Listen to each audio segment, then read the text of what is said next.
So hello everyone, this is Mohammad Faizan. कैसे हैं आप सभी? आई होप सब अच्छे होंगे। तो बच्चों, आज अपने पास है क्लास 10th का ड्रेनेज चैप्टर, जो कि काफी इंपॉर्टेंट चैप्टर है। इस चैप्टर में बेटा जो नाम है ड्रेनेज, ये आपने हो सकता है पहले भी सुना होगा। तो ड्रेनेज का मतलब यहाँ पे नदी नालों में से निकलने वाला पानी नहीं है बच्चों। ड्रेनेज एक पूरी कंट्री का, अपने इंडिया की पूरी नदी नालों का जो सिस्टम होता है उससे बात करेंगे। अपन उन चीजों के बारे में बात करेंगे। तो सबसे पहले अपन पढ़ेंगे ड्रेनेज बेसिन क्या होता है, उसके बाद वाटर डिवाइड क्या होता है, उसके बाद अपन पढ़ेंगे Himalayan river system, peninsular river system, और लास्ट में अपन पढ़ेंगे कितनी नदियां हैं, उनके अलग अलग बेसिन अपन पढ़ने वाले हैं। फिर उसके बाद लेक्स पढ़ेंगे, उन वो कितने इंपॉर्टेंट होती हैं अपने देश के लिए। और लास्ट में अपन पढ़ेंगे कि एक देश के अंदर, अपने इंडिया के अंदर रिवर्स किस तरीके से पोल्यूट की जा रही हैं, किन तरीकों से पोल्यूटेड हो रही हैं, वो सब अपन आज पढ़ेंगे। तो चलिए बिना किसी देरी के स्टार्ट करते हैं। सबसे पहले अपने पास एक कंसेप्ट आ रहा है ड्रेनेज बेसिन। तो बेटा डेफिनेशन के साथ समझते हैं। A drainage basin is the area of land. एक ड्रेनेज बेसिन बेटा वो लैंड का एरिया होता है, यानी कि ड्रेनेज बेसिन लैंड के उस एरिया को बोलते हैं that drains water from rain और स्नोमेल्ट, जो कि अपने एरिया को गीला कर देता है। किन रीजन से? या तो बारिश से या फिर स्नो मेल्ट से। स्नो मेल्ट क्या होता है? स्नो मेल्ट होता है बेटा जब बर्फ वाले इलाके, यानी कि बर्फ वाले पहाड़ जब पिघलते हैं ना, तो उसमें से जो पानी निकलता है उसको बोलते हैं स्नो मेल्ट। तो बेटा जब कोई लैंड बारिश या फिर स्नो मेल्ट की वजह से पानी से भर जाता है और उसकी बॉडी में वाटर भराई आ जाता है, तो बेटा उस जगह को बोल देते हैं ड्रेनेज बेसिन।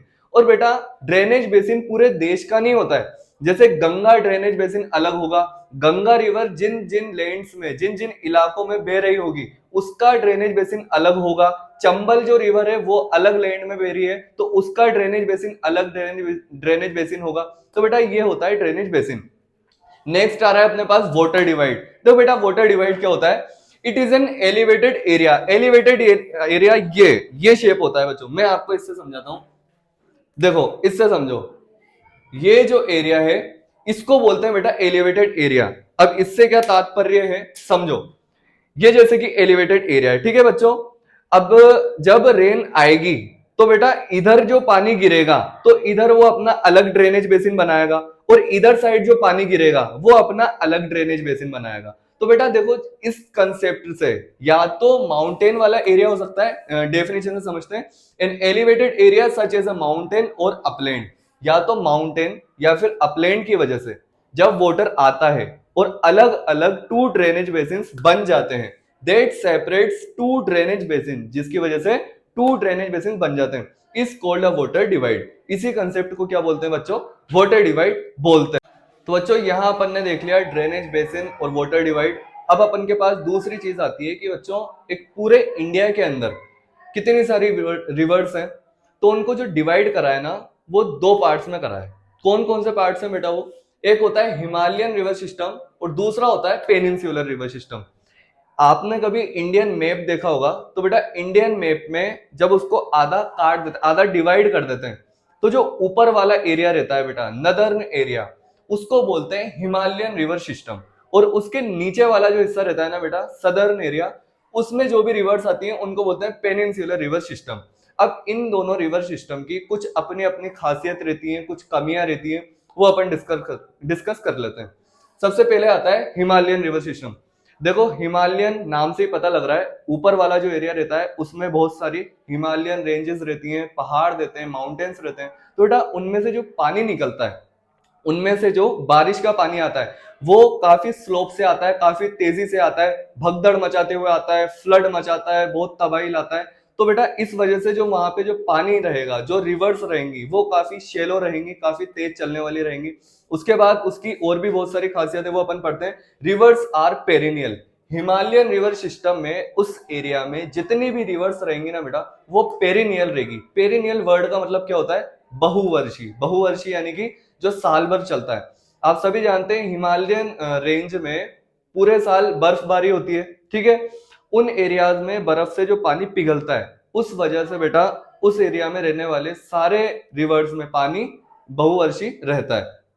अब अपन सेकंड बात करते हैं पेनिनसुलर रिवर्स की। इन एरिया में बेटा जो भी रिवर्स रहेंगी ये काफी शांत रहेंगी और इनको पानी प्राप्त कहां से होता है, वेस्टर्न घाट से होता है। जो वेस्टर्न साइड्स में बेटा एलिवेटेड एरियाज रहते हैं, माउंटेन्स रहते हैं, वो जब अपना वाटर डिवाइड करते हैं, अपन ने पहले पढ़ा था, तो बेटा वो ईस्ट की तरफ जाता है और उस पानी से पेनिनसुलर रिवर सिस्टम की सारी नदियों को पानी मिलता है। इस एरिया की क्या खासियत रहती है बेटा, most of the peninsular rivers are seasonal.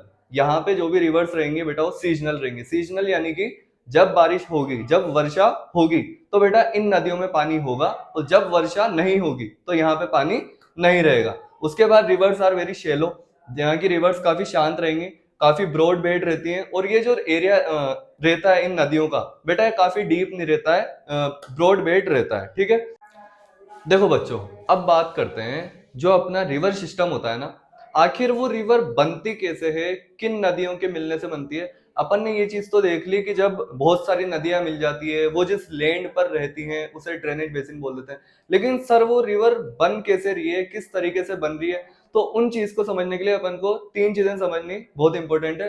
पहली ट्रिब्यूटरीज, डिस्ट्रीब्यूटरीज और रिवर सिस्टम। आखिर ये क्या है अपन समझते हैं। देखो ट्रिब्यूटरीज क्या होती है बच्चों, a tributary is a stream और रिवर। ट्रिब्यूटरी एक भाप हो सकती है या फिर एक रिवर हो सकती है। आप सभी जानते हैं भाप पानी का ही रूप ले लेती है। तो that flows into a larger river और स्ट्रीम। जब एक छोटी नदी बड़ी नदी के साथ मिल जाती है तो and doesn't know flows directly into an ocean, और वो छोटी नदी के साथ मिलकर किसी बड़े ओशियन में नहीं जाती है, बल्कि उसी नदी के साथ मिलकर उस नदी का पार्ट बन जाती है। तो उसको तो बोलते हैं बेटा ट्रिब्यूटरीज। और डिस्ट्रीब्यूटरी क्या होती है, the river that flows outside from the main river. एक नदी में चल रही, उसके ही साथ में चलने वाली नदी जब उसका साथ छोड़कर दूसरे रास्ते पे निकल जाती है तो उसको बोलते हैं बेटा डिस्ट्रीब्यूटरी। और लास्ट में अपने पास आता है अ main river along with tributaries and distributaries makes the river system. अब ये जो ट्रिब्यूटरीज और डिस्ट्रीब्यूटरीज के मिलने और निकलने के बाद जो मेन रिवर बनती है, उसी मेन रिवर को बोलते हैं बेटा, वो मेन रिवर बन जाएगी, चाहे वो चंबल रिवर हो चाहे गंगा रिवर हो। इस डायग्राम के हिसाब से आप बहुत अच्छे से समझोगे। देखो सपोज करो ये जो बीच में जा रही है ये है मेन रिवर, ठीक है, इसको बोल देंगे अपन मेन रिवर। इस मेन रिवर के साथ बच्चों ये एक और नदी आई और ये मिल गई, तो इस नदी को क्या बोल देंगे अपन, ट्रिब्यूटरीज बोल देंगे। और बेटा ये जो आप देख रहे हो ये नदी इस नदी के साथ छोड़कर अलग जा रही है, तो इस नदी को क्या बोल देंगे, डिस्ट्रीब्यूटरी बोल देंगे। समझ गए, ये मेन रिवर, इसको मेन रिवर बोल देंगे। जो नदी इसके साथ आकर मिली उसको तो बोलेंगे ट्रिब्यूटरी, और जो नदी इसका साथ छोड़कर अलग निकल गई उसको बोल देंगे डिस्ट्रीब्यूटरी। और ये सब होने के बाद ये नदी जब मेन बन जाएगी, अपना एक फॉर्म ले लेगी, तो उसको बोल देंगे बेटा एक रिवर सिस्टम। ये तीन चीजें होती है आपकी। देखो बच्चों अपन ने ये देख लिया कि हिमालयन रिवर सिस्टम क्या होता है और पेनिनसुलर रिवर सिस्टम क्या होता है, ठीक है, वो कंसेप्ट आपका क्लियर हो गया। उनके बीच में क्लासिफिकेशन अपन ने देख ली कि उनकी फीचर्स क्या क्या रहेंगे। लेकिन अब अपन को ये भी ध्यान में रखना है कि हिमालयन रिवर सिस्टम में यानी कि उस एरिया में कौन कौन सी नदियां आती है, और पेनिनसुलर रिवर सिस्टम यानी कि पेनिनसुलर एरिया में, सदर्न एरिया में कौन कौन सी नदियां आती है। तो रैपिड रिवीजन हो रहा है, इस वजह से अपन सिर्फ ये देख लेते हैं कि कौन कौन सी मेन नदियां हैं, उनके नाम मैं बता देता हूँ। और तीन चीजें ध्यान रखना बेटा, जिन जिन भी नदियों के मैं नाम बोलूं, जिन जिन रिवर्स के नाम में बोलूं, उन रिवर्स की सिर्फ तीन चीजें याद कर लेना, वो काफी होंगी।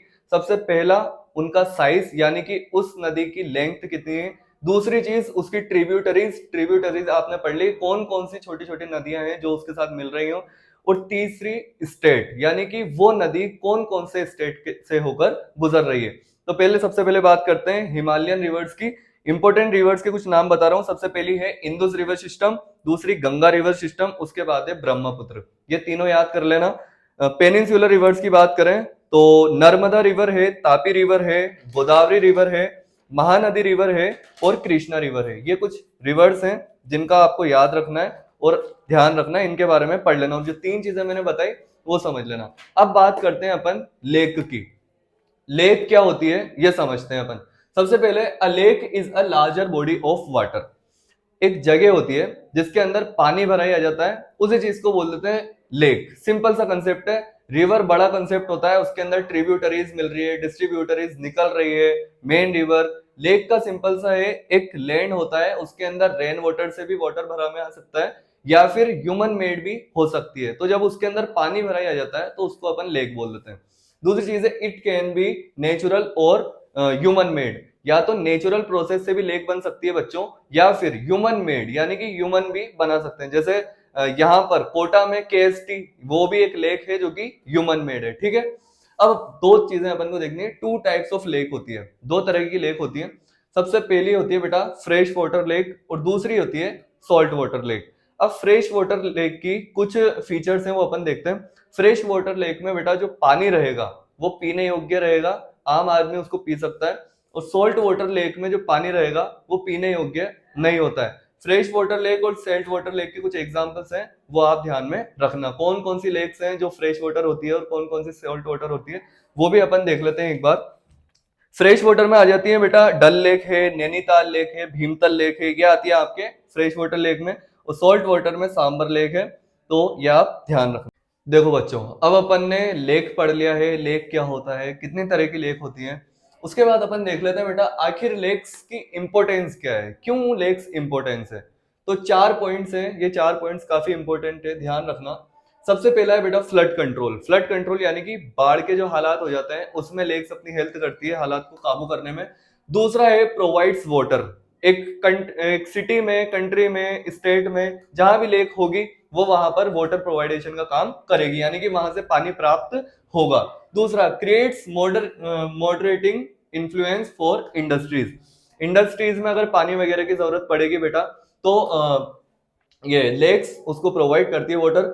और फोर्थ है इंक्रीज टूरिज्म, यानी कि जब लेक रहेगी, जैसे कि आपको याद है कश्मीर में शायद डल लेक है, तो वहां पे डल लेक इतनी फेमस है कि बहुत सारा टूरिस्ट आते हैं वहां पे घूमते हैं। तो बेटा इस वजह से टूरिज्म में भी काफी इंपॉर्टेंट रोल प्ले करती है।